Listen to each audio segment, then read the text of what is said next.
Assalamualaikum warahmatullahi wabarakatuh. Perkenalkan, nama saya Lisa Artika Puspita, NPM 204230093 dari Prodi PGSD. Baiklah, di sini saya akan menjelaskan materi mengenai pengembangan kurikulum 2013 dan kurikulum Merdeka. Baiklah, langsung saja masuk ke materi pengembangan kurikulum 2013. Nah, kurikulum 2013 atau K13 diperkenalkan sebagai upaya untuk meningkatkan kualitas pendidikan di Indonesia dengan menekankan pada kompetensi sikap, pengetahuan, dan keterampilan. Kurikulum ini dirancang untuk menghasilkan lulusan yang tidak hanya cerdas secara akademik, tetapi juga memiliki karakter yang baik. Pendekatan saintifik menjadi dasar dalam proses pembelajaran yang mencakup mengamati, menanya, mencoba, menalar, dan mengomunikasikan. Tujuannya adalah untuk mendorong siswa berpikir kritis dan kreatif. Namun dalam implementasinya, K13 menghadapi berbagai tantangan. Beberapa guru merasa kesulitan dalam menerapkan pendekatan saintifik secara efektif.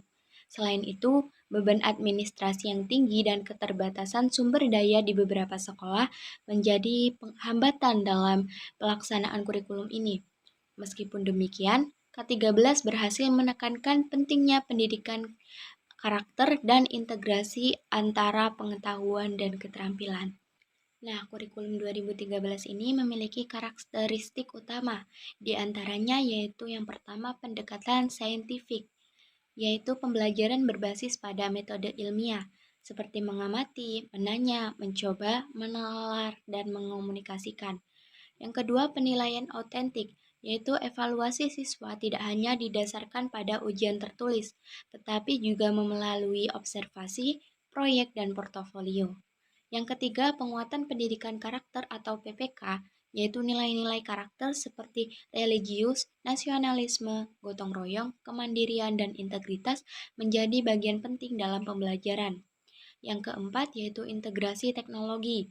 Kurikulum ini mendorong pemanfaatan teknologi dalam proses belajar mengajar, dan yang terakhir, pendidikan berbasis kompetensi, yaitu fokus pada penguasaan kompetensi yang mencakup aspek kognitif, afektif, dan psikomotorik. Nah, selanjutnya yaitu tantangan dalam implementasi kurikulum 2013. Walaupun memiliki berbagai keunggulan, implementasi kurikulum 13 tidak berjalan tanpa hambatan. Beberapa tantangan yang muncul dalam penerapan K13 antara lain, yaitu yang pertama kesiapan guru. Ini seperti banyak guru yang mengalami kesulitan dalam mengadaptasi metode pembelajaran berbasis saintifik. Yang kedua yaitu ketersediaan sarana dan prasarana. Tidak semua sekolah memiliki fasilitas yang mendukung pembelajaran berbasis teknologi. Nah, yang ketiga, beban administratif yang berat. Contohnya seperti guru harus mengisi berbagai dokumen penilaian yang terkadang mengurangi fokus pada pembelajaran. Yang keempat yaitu kesulitan dalam penilaian autentik. Ini mencakup metode penilaian yang kompleks, membutuhkan waktu dan sumber daya lebih banyak dibandingkan dengan sistem penilaian konvensional. Yang kelima yaitu perbedaan kondisi sekolah. Kurikulum 2013 sulit diterapkan di daerah terpencil yang masih memiliki keterbatasan dalam sumber daya pendidikan. Selanjutnya yaitu pengembangan kurikulum merdeka. Sebagai respons terhadap tantangan yang dihadapi dalam K13 dan kebutuhan akan fleksibilitas dalam pendidikan, pemerintah meluncurkan kurikulum merdeka. Nah, kurikulum ini memberikan kebebasan bagi sekolah dan guru untuk menyesuaikan pembelajaran sesuai dengan konteks dan kebutuhan siswa.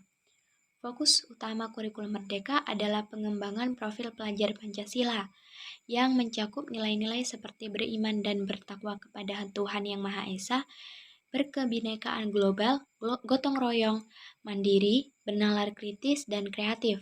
Salah satu inovasi dalam kurikulum merdeka adalah pembelajaran berbasis proyek untuk menguatkan profil pelajar Pancasila.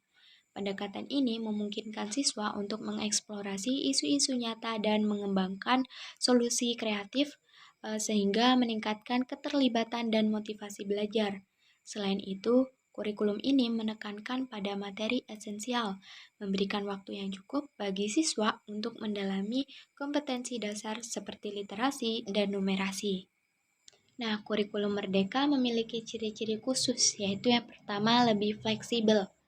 Nah, sekolah dan guru diberikan kebebasan dalam menentukan materi ajar sesuai dengan kebutuhan siswa. Yang kedua yaitu pembelajarannya berbasis proyek. Hal ini menekankan pada pendekatan Project Based Learning atau PBL untuk mengembangkan kreativitas dan keterampilan abad ke-21.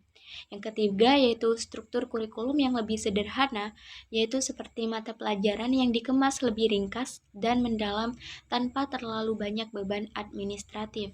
Dan yang terakhir adalah profil pelajar Pancasila. Ini membangun karakter siswa dengan nilai-nilai Pancasila seperti beriman, mandiri, kreatif, bergotong royong, bernalar kritis, dan berkebinekaan global. Nah, kurikulum merdeka memiliki beberapa keunggulan, yaitu yang pertama lebih adaptif terhadap perkembangan zaman. Kurikulum ini memungkinkan sekolah menyesuaikan materi ajar dengan kebutuhan lokal dan perkembangan teknologi. Yang kedua yaitu fokus pada minat dan bakat siswa. Siswa diberikan kebebasan memilih mata pelajaran sesuai dengan minat dan bakatnya, terutama di jenjang SMA. Yang ketiga yaitu dukungan teknologi dan digitalisasi, pembelajaran lebih terbuka terhadap penggunaan teknologi baik dalam penyampaian materi maupun asesmen. Selain itu, kurikulum merdeka juga memiliki tantangan dalam implementasi, seperti yang pertama kesiapan guru dan sekolah. Tidak semua guru dan sekolah siap menerapkan pendekatan yang lebih fleksibel dan berbasis proyek.